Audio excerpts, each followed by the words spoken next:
Assalamualaikum warahmatullahi wabarakatuh. Shalom, Om Swastiastu, Namo Buddhaya, salam kebajikan, selamat sejahtera bagi kita semua. Pada video kali ini, Tafsir Mimpi akan membahas tentang misteri Benteng Gudang Peluru Surabaya. Dikisahkan pada zaman dahulu, Benteng Gudang Peluru memegang peranan penting dalam sejarah Surabaya. Khususnya di masa perang, 10 November tahun 1945.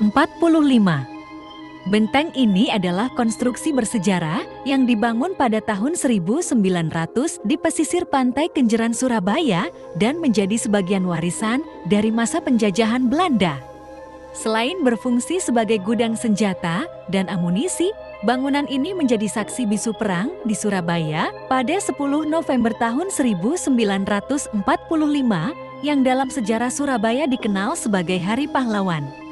Benteng ini dalam sejarah Surabaya pernah digunakan pemerintah kolonial Belanda sebagai gudang amunisi untuk melawan Jepang saat perang di Laut Jawa. Karena itu, warga setempat menamakannya sebagai gudang peluru karena ditemukannya aneka amunisi peluru berbagai ukuran di benteng ini. Selain itu, di dalamnya terdapat beberapa bunker sebagai tempat perlindungan. Benteng ini dibangun sebagai bagian dari sistem pertahanan Belanda yang membentang dari Surabaya hingga Gresik dengan menempati luas tanah sekitar 71.876 meter persegi. Saat benteng ini berhasil dikuasai oleh Jepang, militer dan Nippon memanfaatkannya untuk memperkuat pertahanan di sepanjang sisi Laut Jawa dan Selat Madura. Kemudian, saat Jepang kalah perang di Asia Timur, benteng ini kembali ingin dikuasai oleh militer Belanda yang membonceng sekutu. Namun, benteng ini sudah dikuasai dan menjadi tempat pertahanan bagi pasukan Sriwijaya. Pasukan Sriwijaya adalah sekelompok pemuda dari berbagai daerah di Sumatera seperti Tapanuli, Aceh, dan Deli Serdang yang membantu arek-arek Surabaya dalam Perang Surabaya Raya melawan pasukan sekutu pada 10 November tahun 1945. Pasukan ini beranggotakan 400 tentara ex-Heiho pasukan Sukarlan Nippon yang dibawa Jepang ke Morotai di Halmahera Utara, Maluku untuk menghadapi pasukan Amerika pimpinan Jenderal Douglas MacArthur. Ketika Jepang kalah perang, pasukan ini hendak kembali ke Sumatera, namun terdampar di Surabaya.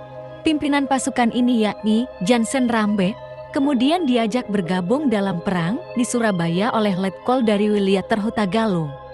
Arek Surabaya berdarah Batak yang menjadi salah satu pimpinan arek-arek Surabaya.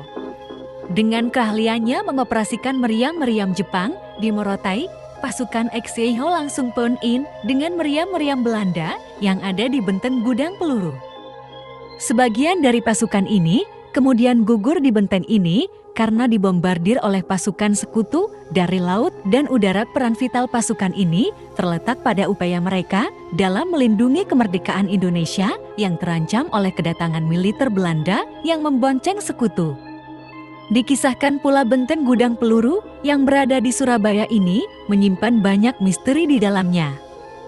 Terkadang terdengar ada banyak suara-suara aneh yang didengar oleh warga sekitar. Di sisi lain konon tempat ini dihuni oleh siluman ular dan jin yang menyerupai militer yang gugur kala itu. Itulah pembahasan tentang kisah misteri benteng gudang peluru Surabaya. Terima kasih dan sampai jumpa di video selanjutnya. Assalamualaikum warahmatullahi wabarakatuh. Shalom, Om Swastiastu, Namo Buddhaya, salam kebajikan, selamat sejahtera bagi kita semua.